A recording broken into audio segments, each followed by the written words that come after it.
Hi, welcome to Monster Masquerade. I'm Faye. And I'm Mint, and I missed everybody.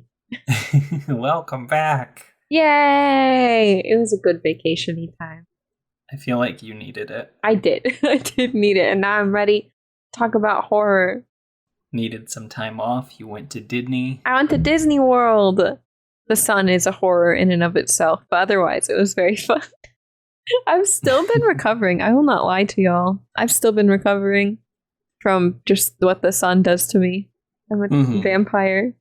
I've always heard that about Disney. It's just like, it is fun, but the longer you stay, it's like the longer you need time to chill afterwards. Day one, we did 27,000 steps. Oh my gosh. We got to the hotel and I said, I think I'm dead. I was like, oh no. But you went to the cute little horror cafe. Yeah. Oh, I got to go to Gideon's Bakehouse. If you're ever in Orlando, you don't even have to have tickets to Disney. It's in Disney Springs. There's a cookie shop. Well, they have cakes too, but it's like a little bakery called Gideon's Bakehouse. And it's Victorian Gothic themed. We had a 2-hour queue. Mm-hmm. So it's very long, but they do virtual queues. So if you just get there in time, then that works. Okay. That makes sense. I hope you all enjoyed the wrestling episode that I did with Mosh. It was so much fun and so silly. And now we're here to talk about movies. Movies! There's so much good horror lately. Oh my gosh, we both saw Scream 6 separately. It's so good. It's so good. I would be down to talk about that eventually. Yes. And where the series could go from there. Because it's just good, and they've already confirmed a sequel, so good time to be a horror fan. It really is. But today we're talking about M3GAN. M3GAN. M3GAN.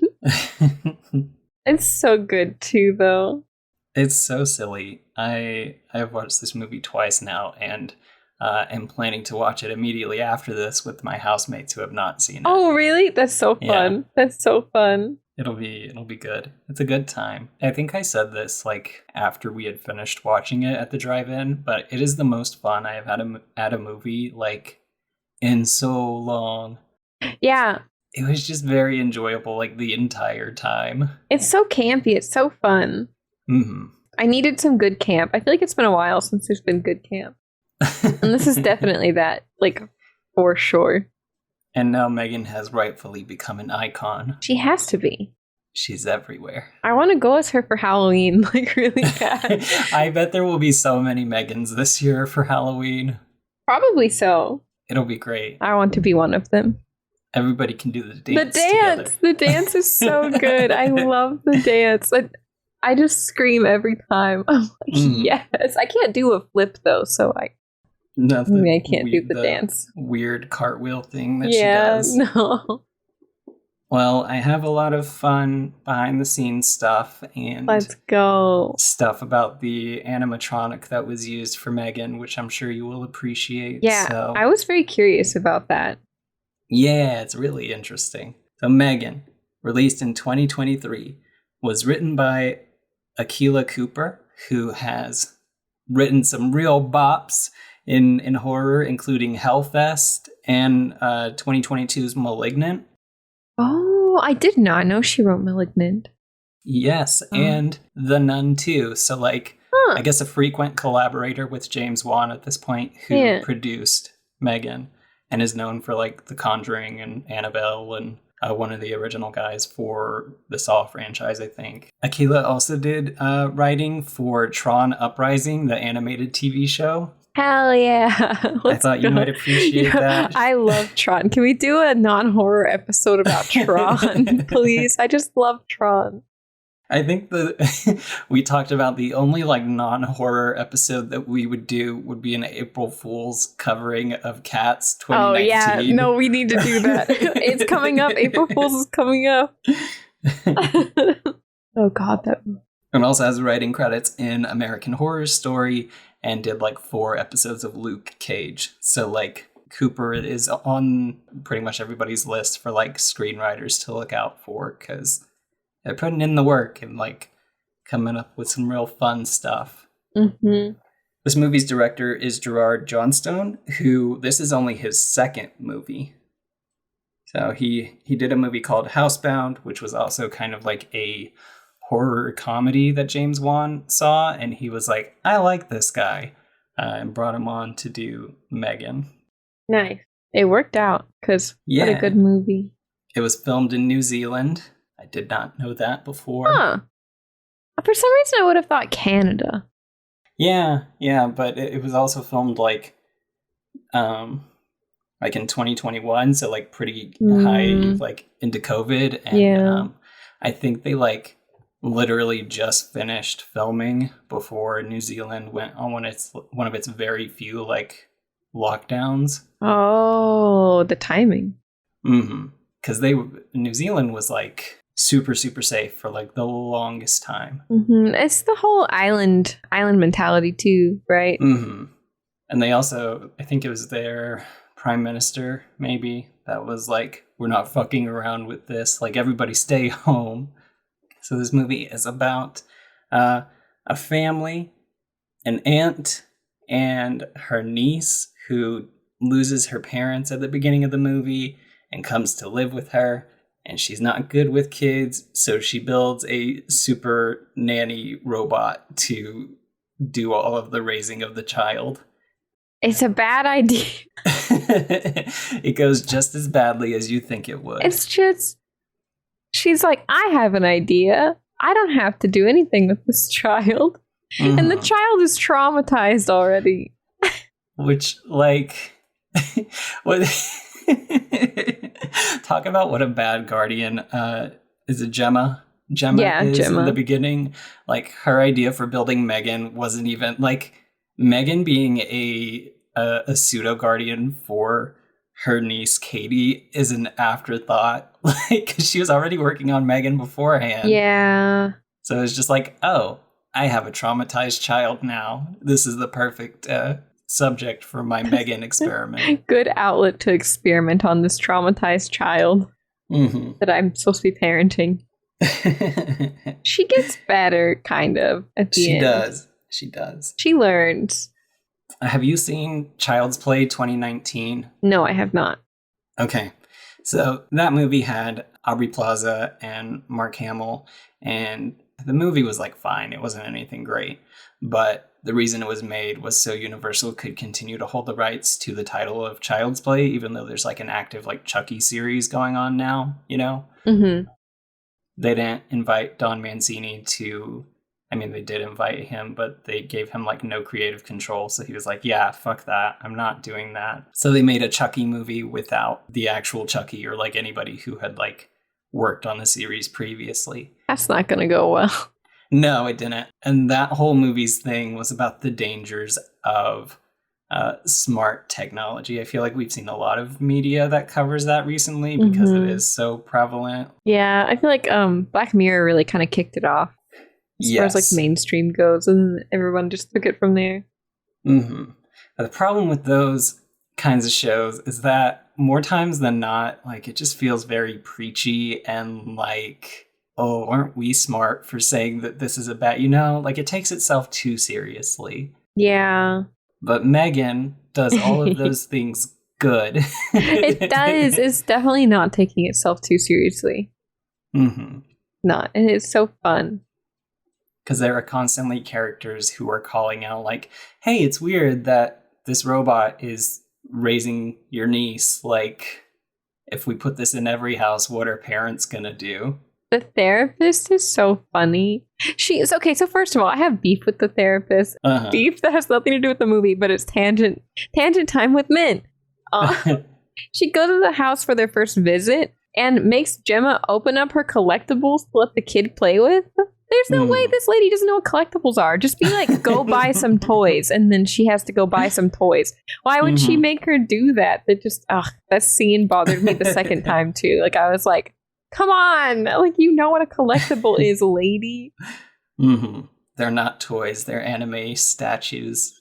Do not touch. Yeah, if kid wanted to play with my figures, I'd be like, nope. When it was initially released, it was a PG-13 movie, and then when it was released on streaming, it got an unrated version. I saw a lot of like conflicting reports about what the original rating was supposed to be. I saw one outlet say that the movie was written and filmed like with the intention of being a rated R movie, right? Yeah. And then they got to editing and they were like, oh, well, we could tone this down to get a PG-13 rating if we wanted to. And so that's what they did. And then I saw another outlet that was like, well, we edited our movie and we sent it to the MPA and they said it was too gory and too dark. So now we have to bring it down. Okay, watching the unrated, it's not even that gory. Maybe I'm just like a weirdo, but it's like this got 2 scenes that are like, oh, okay. And then I saw a third story that said that the reason why M3GAN was released as PG-13 is because executives wanted that after promotion went viral on TikTok, and they wanted to try and like market the movie towards that. The youths. Yeah. That makes sense. Oh, sidetrack. I got ID'd to see Scream. Did you? Yeah, and not because I was with like my younger looking friends. They were already in. I got standalone ID'd. I'm 29. I was like, oh, okay, sure. I was just like, why? Anyway. But yeah, I could go see M3GAN without getting ID'd because of the PG-13 rating. I feel like I have also been getting carded a lot recently. Yeah, what the heck's going on? I don't know what it is. I was with my family at dinner and I was the only one who got carded, even though my younger siblings were there. And I was like, okay. Why? I don't know. And then, because like on my driver's license, I think I got it renewed when I was very depressed and had facial hair. So it like doesn't look like me really. Oh no. So that's a whole thing. My ID is me when I was 18. I haven't changed the picture when I get it renewed. So it just looks like me when I was 18, which actually looks older than I am now. So it really looks like I'm just fake IDing them. And I'm like, no, I just gained a little weight. My face looks younger. Permanent baby face. Yeah, it's okay. I'll be grateful for it when I'm like 50. I'll take it. I won't complain. Yeah. Oh, and then I saw another report that was like talking about what the difference was between like the release version and what they had shot previously. And it was essentially like, oh, we have a higher body count and there's a whole lot more gore. Like in the original, they killed the state appointed therapist because she has a scene with Katie where she makes Katie cry. And M3GAN gets super pissed. I love that scene. Even says, like, you made Katie cry. And the therapist is like, oh, that wasn't my intention.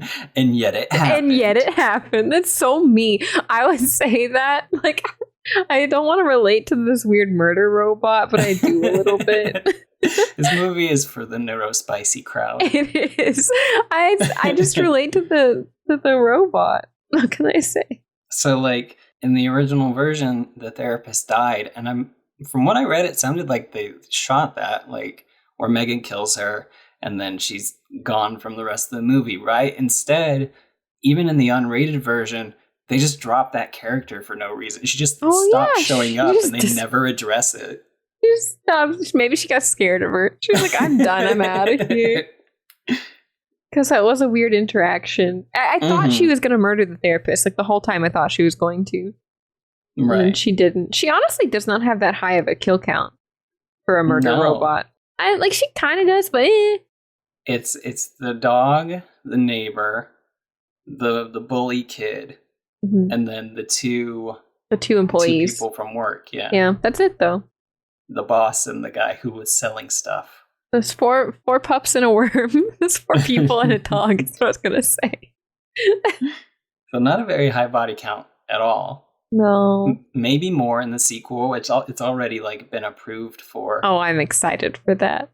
Because it did so well in the box office, like to a shocking degree. Because I think, when did it come out? Like February or even January? Yeah, I think it might have been January. And January horror is like notoriously just bad. Yeah, like it just like nobody shows up, and then we don't get sequels. But like people showed up for M3GAN. The commercial worked. Like it got TikTok popular. That's what you got to do. Mm-hmm. You just gotta have dancing in it. Gotta have Riz.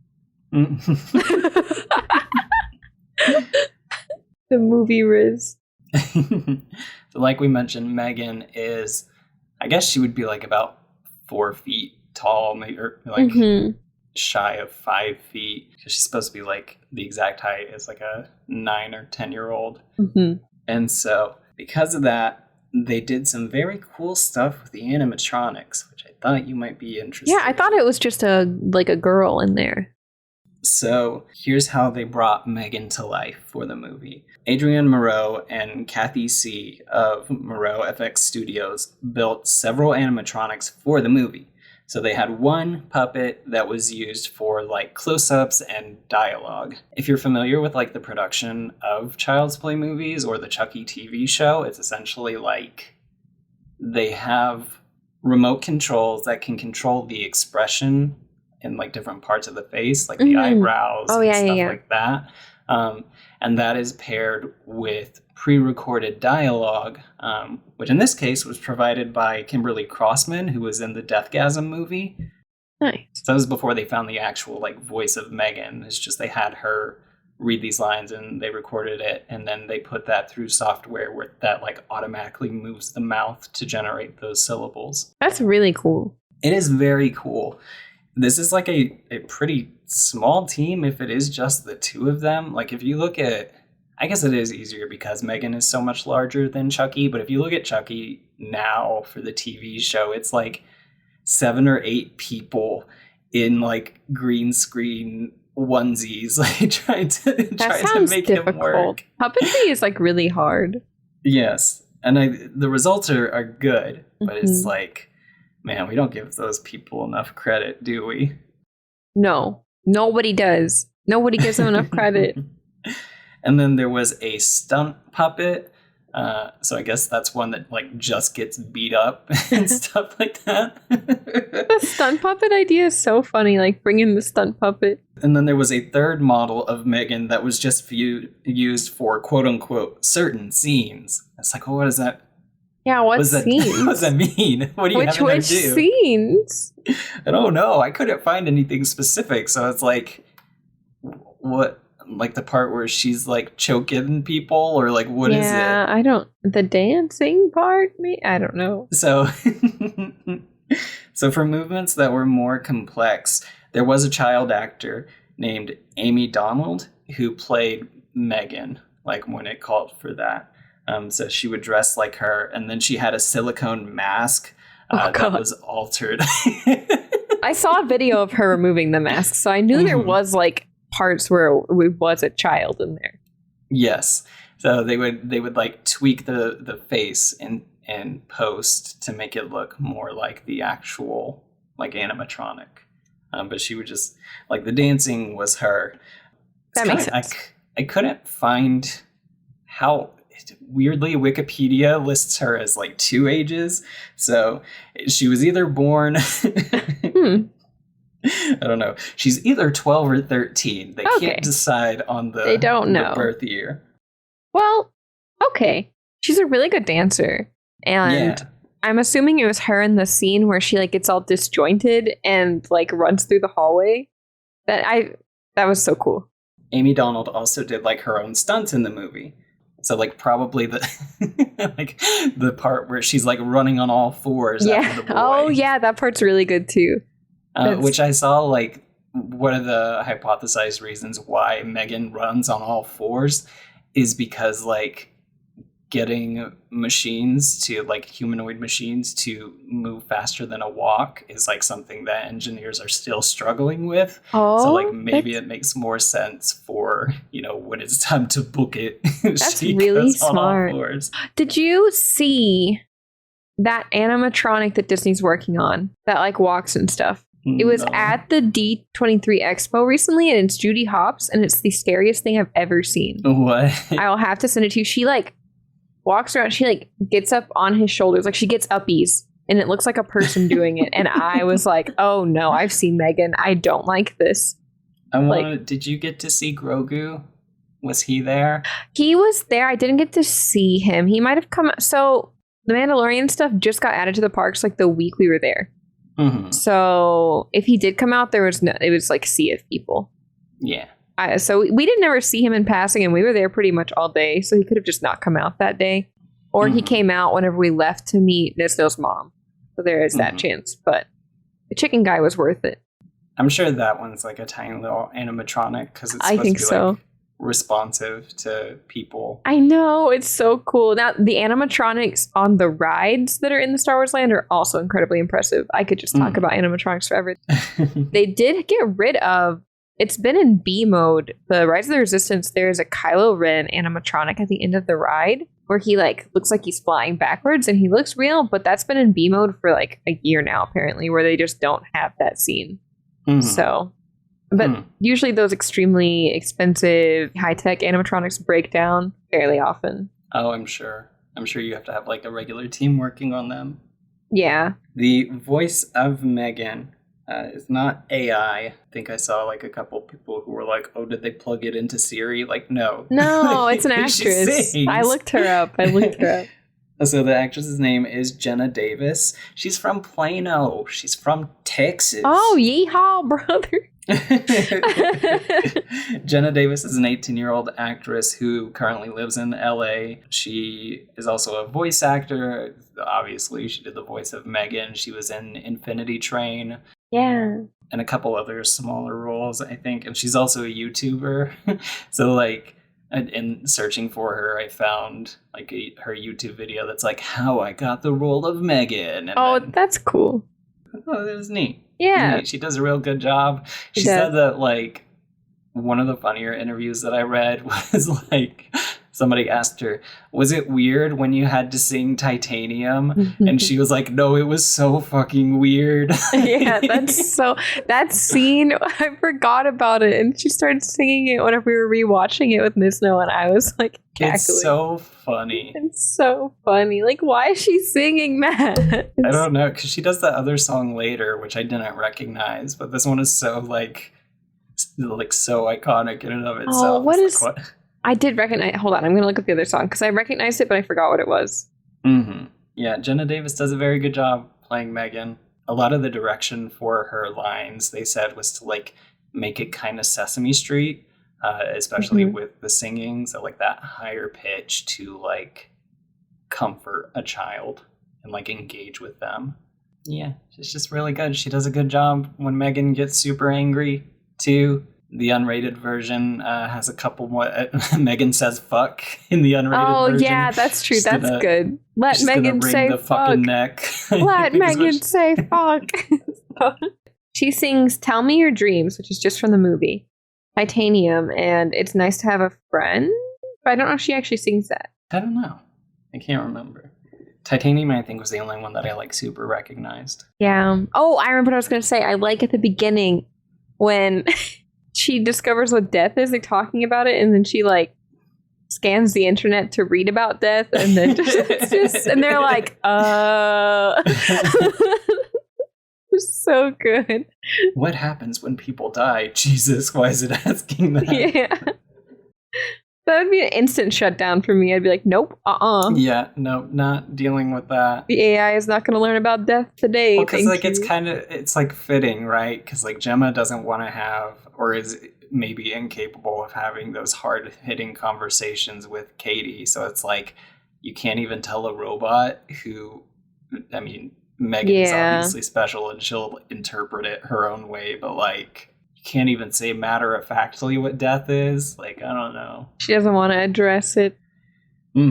The movie has a very good cast as well. Allison Williams plays Gemma, who you might recognize was the girlfriend in Get Out. She plays Kit Snicket in Netflix's Series of Unfortunate Events. Oh, yeah. And she also did another horror movie called The Perfection, which I think is about like a violinist or something who... Oh, was she in that? Is that an American remake of a movie? I don't know. I'm going to Google this.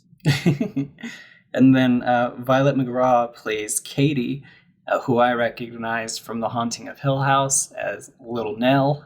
She's also in Dr. Sleep, and she played a young Yelena in the Black Widow movie. Oh. Both hopping on that horror train and doing pretty good job. We've had so much good horror lately. Like, it's just been so good. We also got Pooh, Blood, and Honey, so like... Okay, well... Every time I forget that exists, you remind me in some way. And I'm just tortured. I'm tortured by it. Also, that movie was not based off anything. I don't know. I'm thinking of The Audition. The Japanese horror film that no one will watch with me. I will watch it. Okay. That's one where she like auditions to be the wife, right? I think so. All I know is like my friends that have seen it, I'm like, will you watch with me? And they're like, no, I will not watch that movie again. And I'm like, oh no. Oh no. She's like one of the great like J horror villains of all time, if it's the one that I'm thinking of. Like, I just know there's like a scene with an eyeball. But we'll have to watch that. If you're like debating on which version of this you should watch, there's really not like a ton of differences between the PG-13 and the unrated version. The biggest one I can think of is that there is like slightly more gore when she kills the rude teenage boy. It's so funny. She stretches his ear, and it's like see-through at one point, and that's nasty. It's really gross. And then I happen to like turn away when she kills the neighbor with the water pressure gun. Yeah, her face like melts off. Sounds cool. It's pretty brutal. I need to watch it. It's good. Like we mentioned, there is a dog death in this movie, but we don't see it. We just hear the yelp. I'm so glad we don't see it. I was worried in the unrated we were going to see it, and I was like, but that was going to be my fear too. The same thing happens in the 2019 Child's Play. Chucky kills a cat. Why? Why must these evil dolls kill animals? And that's how they get their taste of it. Yeah, just like people, I guess. But like, can't start with humans. Yes, they can. They're robots. They can. Somebody has written the movie. Just I do like. We haven't like gotten super into the plot yet, but that is one of my favorite things, or one of my favorite like scenes toward the end, where M3GAN is. She's like, I haven't done anything wrong, and Gemma goes, "You've killed people, M3GAN," and she says, "Big whoop." Yeah, she's like, "Oh, big whoop." She's like, humans kill each other all the time, and it would be a shame if people found out that I did kill them after you built. She like tries to blackmail Gemma. It's a good point, honestly, because she's like, you built me. It's your fault. Like, haha. I hope that's what we get with the new. Aren't we supposed to be getting a Frankenstein movie? Oh yeah. I hope we get that, where it's just like, instead of Frankenstein being the mindless, like, big stompy boy, I want him to constantly dunk on Dr. Frankenstein. Yeah. Just like, you made me, and now I'm doing all this bad stuff. We're also getting a new Dracula movie, which stars Nicolas Cage. Oh, Red film? Yeah, I want to see that one. I was so excited for that movie. I saw a trailer for it again, and I was like, yes. It looks so good. Also, Renfield's kind of a cutie. Nicholas Hoult? I guess that's who that is. I don't know. He's kind of a cutie. They tried to make him a heartthrob for a little bit. He was in that Romeo and Juliet zombie movie. Oh, yeah. And then he was Beast in X-Men, and he's in The Menu. I still need to watch The Menu. Oh, that one's real good. You gotta see that one. I do gotta see that one. Yeah, he's kind of a cutie. He's like fine. with the long hair. I looked him up, but I don't really like him with the short hair. But the long hair vampire fighting, yes. No, he's the worst in the menu. Oh no! Sucks. Oh no! But we're not here to talk about the menu. No. I feel like if we did, I would just get angry because we got sidetracked. The point of that movie. Oh, I really want to watch it, but Nisno's sister said that it's gross, so we didn't watch it while he's here. I don't think it's not. It's not that gross as far as like I can remember. I'll have to watch it. Someone loses a finger. Oh. Is it a horror movie? No, it's just well, it's like horror, but the horror is classism. Oh, no. And capitalism. No, not real life horror. And so when you make a burger, when you sell a burger based off of the burger from the menu and you sell it, you're kind of missing the whole fucking point. Wait, somebody made items from that movie? I haven't seen it, and I already know. That's like Funko Pops from Squid Game, you know? It's just like, okay. Anyway, tangent over, sorry.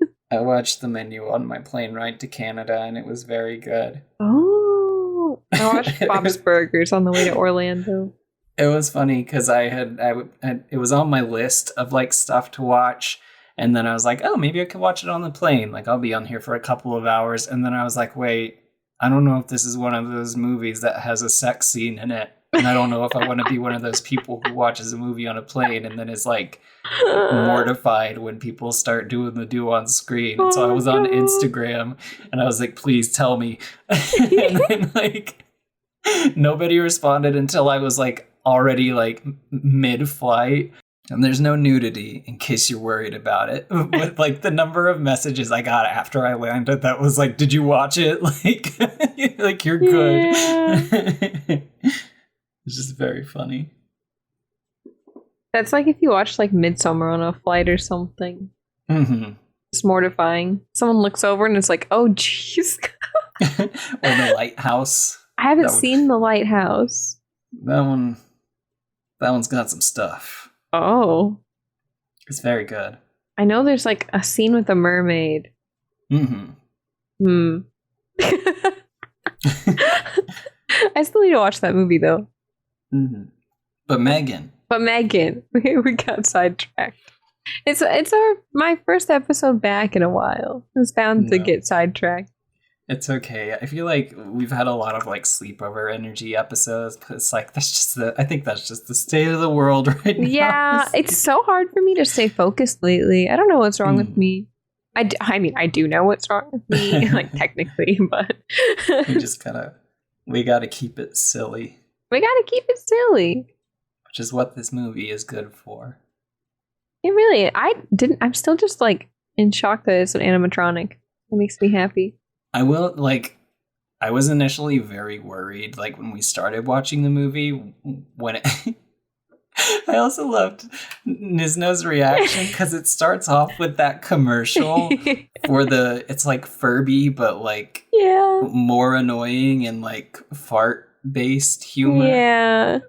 So like it starts off with that, and we were on voice call, and Nisno was like, "Is this just a commercial on Peacock?" Like, what? He was so upset. He was like, "I hate ads." He was so bad. And then the movie starts, and I was worried that like it was gonna be, I don't know, like bro-y humor throughout, and that is like the last thing that I want. Usually. Especially so like it's starting off with Katie and her parents, and they're driving in this snowstorm, and they're very much out of their element. Like the dad doesn't know what he's doing, and he didn't know that you were supposed to get chains for the tires and stuff, and they're trying to go to vacation so they can go skiing for the first time. And Katie's in the background. She's got this annoying pseudo Furby thing. I don't even remember the name of it, but it's it's the worst. It's like one of those things that's like so annoying that like if it was real, it probably wouldn't do that well. But like, yeah. Just real annoying. It was like more annoying than like Cocomelon or something.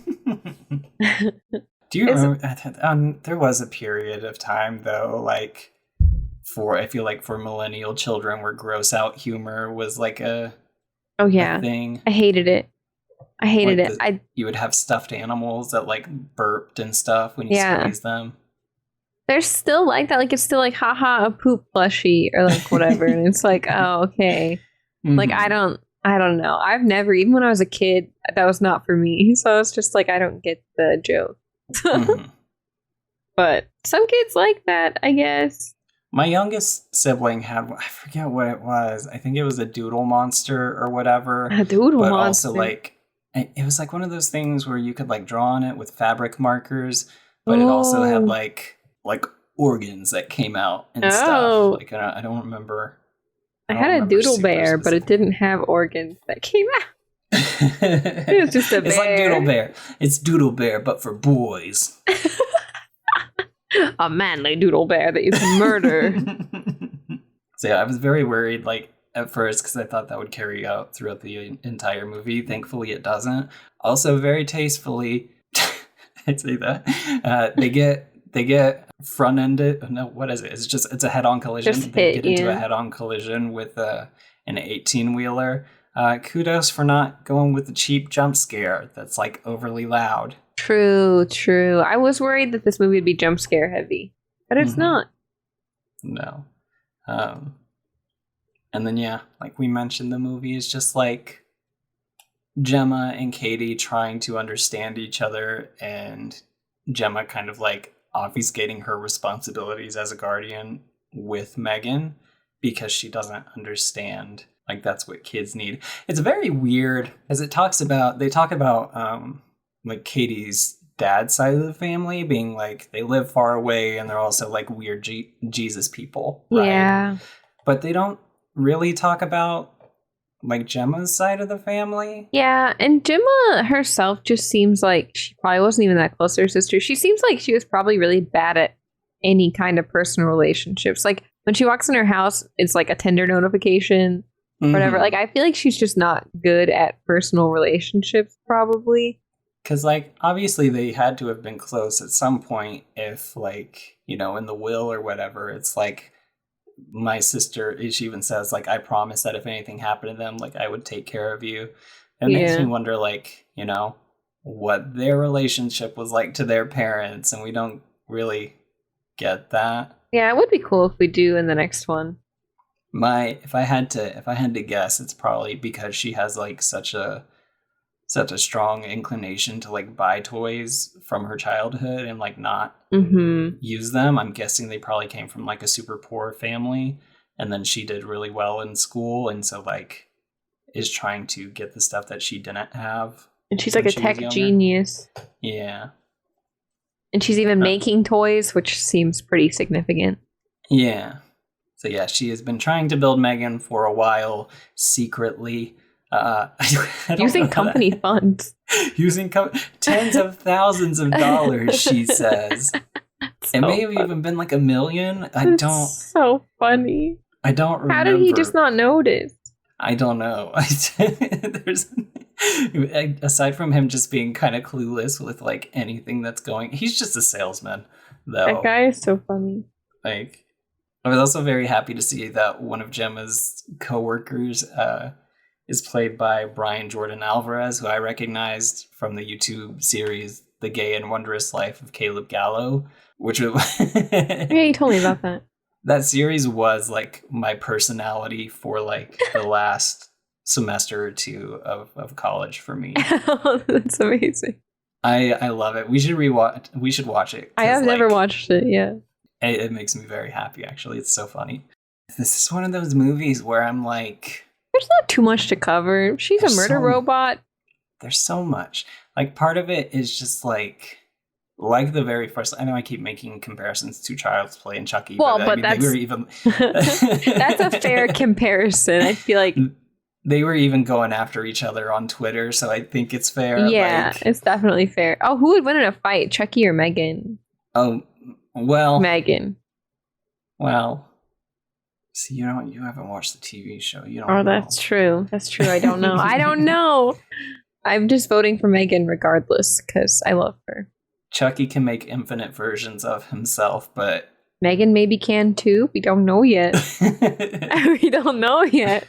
She's in the cloud. She's in the cloud. Oh no. Yeah, I don't know. That's a good question. Who would win in a fight between M3GAN and the boy Brahms? No. Wait, I was laughing because I thought you were going to say Chucky, and then I realized, and then I stopped laughing. No, I hate that doll. I hate the boy. We promise it's supernatural this time. Nah, I don't care. It's not just a man in the walls. I can't deal with the man in the walls. Phantom of the Opera wannabe, bitch. I can't. I can't. I hate the boy. It wouldn't be a new episode without me talking about hating the boy at some point. Right. You don't hate that movie though, which is so funny. For some reason, it just cracks me. It makes me laugh because, like, I don't know. It's the exact reason why you hate it, because it does such a good job, like in the initial run through of like, oh no, this is definitely haunted. Like, it's compelling people to do these things. It's making his parents walk into the ocean with stones in their pockets. Like, why did the man on the wall make them do that? And then no, it's just a person in the wall, and I think that's so funny. It made me so mad. I was like, oh, sweet, creepy Victorian-looking doll movie. Let's go. That's exciting. And then just my face the whole time. We should do like a commentary track for The Boy. We should, because I haven't watched it since. I hate it. I was like, when did it come out? Because I was like a teenager. And I remember watching it by myself in my room. Like, I just watched that movie by myself.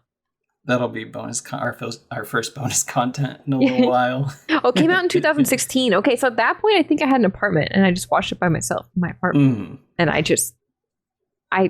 hated it. I was so full of hate. So... Yes, but the reason why I keep like comparing it to Chucky, especially that first one, is because it does such a good job of like keeping things just slightly unsettling, where if you're watching it, you're not sure, like, does this robot have bad intentions? Like, what exactly is it learning? Is it capable of murder? Yes, it is. Yes, it is. They spend a good amount of time with M3GAN before like shit goes super, super bad. That's true. They do like such a good job of her like justifying it and minimalizing the stuff that she does. Yeah, it's like they give her time to actually be like learning. Like she's semi-normal, and then she's a little bit sassy, and then she's hostile, and then she's murdery. Like with the dog, like, we know that she killed the dog, and like the characters can infer on that later on, but it's like from their perspective, it's like, did she? Yeah, like, why would she? Why would she do this? Why would she push a boy into the middle of the road and rip his ear off? Like, it's so good. Like that little air of mystery. It makes me worried for 2, though. I'm worried that M3GAN 2 will not live up to the first M3GAN. Like, I'm worried. I know they're good writers, but I'm scared they'll lean into the stuff that was not the good stuff, if that makes sense. So, from what I have seen from Hypothesis, is just like, because what's-his-name was selling the company data, he probably was able to sell the information about M3GAN to a different company, so they're going to come up with their own version of it. And then M3GAN can probably, like, upload her consciousness into these new robots. Oh, that will be funny. So I just hope they keep the camp, but also keep the little bits of seriousness, because that's what kind of like made it. It was just so well balanced, and it could tip very easily. That's the other thing they do very well. It's just like the heartfelt stuff. Like when Gemma and Katie finally do connect, which happens like very late in the movie, mostly because of plot, but they do a good enough job of like selling those emotions and that trust. And it's very emotional. It's very good. It was really sweet. It was a sweet way to wrap up the movie, I think. And then I love when kids get to fuck stuff up by being kids. Like, giant robot. Katie gets to play Rock'em Sock'em Robots with a giant. It's Real Steel 2. Get Hugh Jackman on the line. Oh my god, forgot about Real Steel. How could you forget about it? It had the PS3 free to download classic. Oh my god, I never Robot played boxing. I never played robot boxing. I'm not cultured. Okay. Yeah, I think like it just does so many things. It's just so good, and it's so very much like its own thing. It doesn't have a ton of references to like other horror properties, which you would kind of expect from something that's like as satirical as this is at points, right? Yeah, you really would. Doggy clippity clop. It's just a solid little movie that's just fun and silly and scary sometimes. Like once M3GAN finally like, I mean, even the water hose, the water pressure kill is like kind of gruesome in the original version. Yeah, I like it. But like once M3GAN starts really killing people in that office, like that whole section, I just want more of that. I hope that that's what the sequel is. It's just like her dancing and then using a paper cutter to like a katana to just kill somebody and then stealing somebody's fucking Lamborghini. Like it was so funny. When she got in the car and Isna was like, she can drive. Like that's what I want more. Like I want more ridiculous horror. Yeah, you know? Same. That whole last sequence was just chef's kiss. And if they could like avoid spoiling all that in the trailers, that would be super great. Oh yeah, a lot of that was all in the trailers. Mm-hmm. Yeah, I was worried this movie wasn't going to be good. Honestly, like I was like, I really want to like this movie, but there was a chance it was going to just not be bad. And even now, like if you tell people like you should watch M3GAN, they're like, should I? And it's like, yes, you should. You should watch M3GAN. It's such a good movie. It's just silly. Just the way she talks to people reminds me of me, but like in a non-murder. She's just very blunt and she just answers things very matter-of-factly. And I'm like, yep, that's a robot. Or me. To the point. And she also fucks up. Like, that's the thing. Like, she's a robot, but she fucks up a lot. Like, when she's pretending to be the Alexa in the house, and she's like, are you okay? And Gemma's like, you're not programmed to ask me that. Like, what are you talking about? Yeah, she's like, huh? Yeah, she's not perfect because she's like a new AI. Even that part where she is like tearing down Gemma verbally, like, you built a system of information that you didn't even fully understand and just kind of hope that it worked. It's true, though. It is. She should not have done that. I'm glad. I'm being stubborn now. It's like we have talked about the plot, but I don't want to go beat by beat because I want you to watch this movie. Yeah, I don't want to go beat by beat on this one either. Newer movies, it's harder too because I'm like, you should go watch this. If it's been out for a long time, it's like, okay, yeah. But newer ones, I'm like, go watch it, please. So I just like, I am genuinely excited to see like what this cast and crew like do next, whether it's with M3GAN or, you know, other scary titles. They've shot themselves in the foot a little bit because like now if you do a M3GAN 3, like you already put the 3 in the title. Yeah, they did. So are you going to do M3GAN 3? They have to. They have to do M3GAN 3. M3GAN 2. It is. I wonder how many there will be. I don't know. I don't know because they just keep going. Each major patch is because the next one's called M3GAN 2.0, I think. Oh, that's funny. They could do 2.5, like the mid-season patch. Yeah. Some bug fixes. Well, I hope it's just like a Sims patch where it's just like the Grim Reaper will no longer attempt to woohoo you, which is a crime. Look at I can talk about that. That's a crime. Why wouldn't he? I don't know if I have much more to add to it. Everyone should watch it. It's good. Titanium, very good scene. And yet you did, very good scene.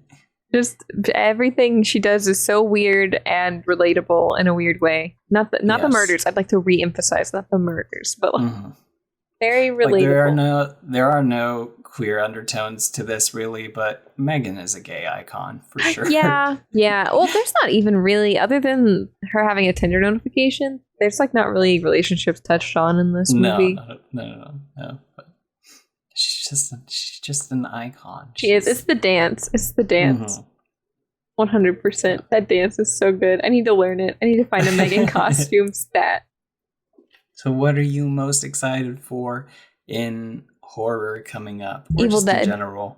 Evil Dead. Evil Dead. Be so good. We gotta watch that one. Oh, Evil Dead. I'm going opening night. It's like in my calendar. My friend was like, put it in the calendar. And I was like, okay. I was going to say, that one's going to be so dark that I feel like we can't go to the drive-in because it'll just be... Yeah, that's a movie theater watch. I don't think you could see it on the drive-in screen. It would be unviewable. Yeah, I'm very excited for Evil Dead. The trailer for Boogeyman looks not horrible, but I think it will not be good. What is that? I don't know. It's a Stephen King, I think? Huh. I saw the trailer for when I was seeing Scream, and it was called Boogeyman. I don't remember that. Yeah, hold on. Resident Evil 4 came out on Friday. And so Kennedy. I'm real deep in the paint. God, it's my favorite video game of all time, and just the amount of care that has gone into this remake is so good. I streamed it today, and they streamlined part of it, right? So there's in the original there's the cabin where you're stuck in this location and enemies just keep flooding in, right? Yeah. But it's getting to that in the original game is kind of just a weird plot beat, but in this one it's oh no, you go directly from the village into this, and it's very harrowing. It's no, I wasn't expecting it this soon. I'm not prepared. That's really cool. I like the scene where Leon has the chain. Have you seen that scene yet? Where he has the chain? He has this big chain. I've just seen it all over TikTok. He's got a big chain, and he's throwing people around with it. And I was like, that could be me. No, this is very good. It's very good. We love Leon. What are you excited for that's coming out? That's not already out. I want to see, and I can't remember. I think we talked about it before. I want to see the Nosferatu. Remake, yeah. Because I think it has our boy Bill in it. Yeah, we love a Skarsgård. Score. Yeah.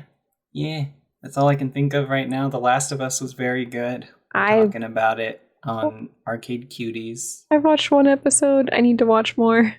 I've been really bad about watching stuff lately. I've just been gaming. I beat the Dead Space remake. Hell yeah. And that was cool. Kind of that same respect for the original. Made it play very well. And also they've added new stuff, I think, in the New Game Plus, which I haven't gotten to yet, but maybe if I ever put down Resident Evil 4, I'll go back to it.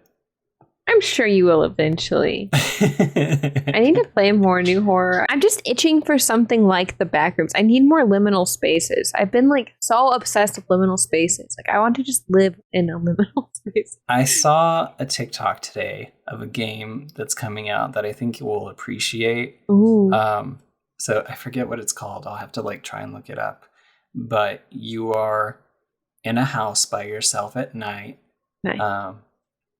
And then an envelope goes through your door, and it has an old game on an 8-bit style game on it. It's called Alone at Night. That might be the name of the game, literally.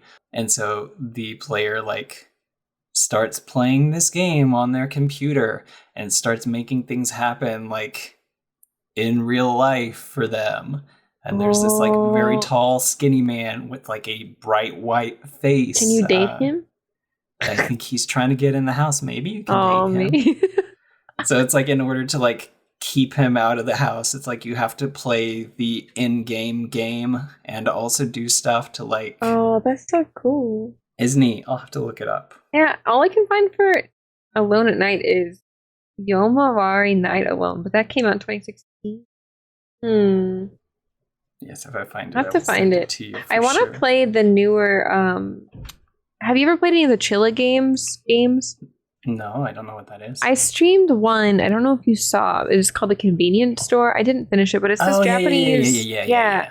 He like makes these like indie games that look like PS1 era horror. Mm-hmm. They're so good. They're so good. And he has a new one called it's like Karaoke Bar or something. So I need to play that one. They're like very affordable. I think it's like $5. They're also very popular on GDQ. Oh, like they're yeah. Always doing. They're so fun. And then also the Chapter 3 of Faith came out, and I need to play that. It's a crime that I have not played that. Because Faith is my favorite horror game. So crime. Soon. Yeah, I think that's all I got for you this week. Me too. We can go back to recording regularly. Yeah, we'll be back very soon. Oh, if you haven't heard by now, I've been going back and editing some of our earliest episodes, like improving the quality of the audio and pacing, and also like changing our names and stuff.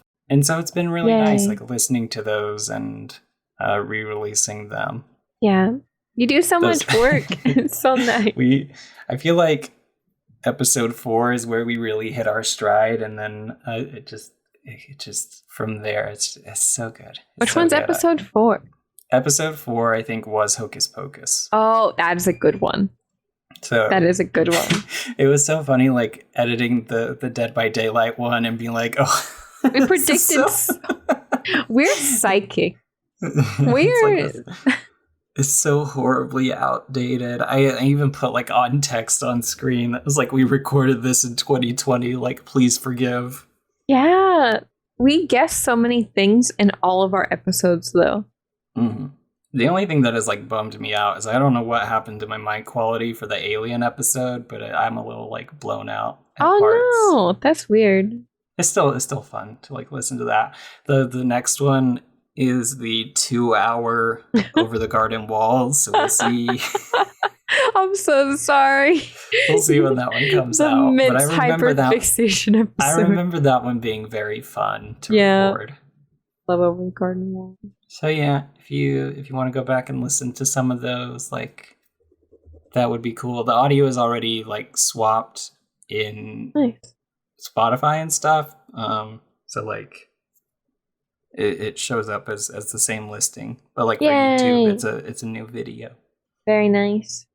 Thanks for listening. Thank you. Thank you for doing this show with me, man. Yeah, thank you. It's so nice. I love my friends. I love this show. Okay, bye. Bye. You have been listening to Monster Masquerade. If you enjoyed this episode, be sure to let us know somewhere on the internet and consider sharing the show with a friend. If you have a suggestion or topic you'd like to see us discuss, hop on over to our Patreon to unlock exclusive bonus content and do just that.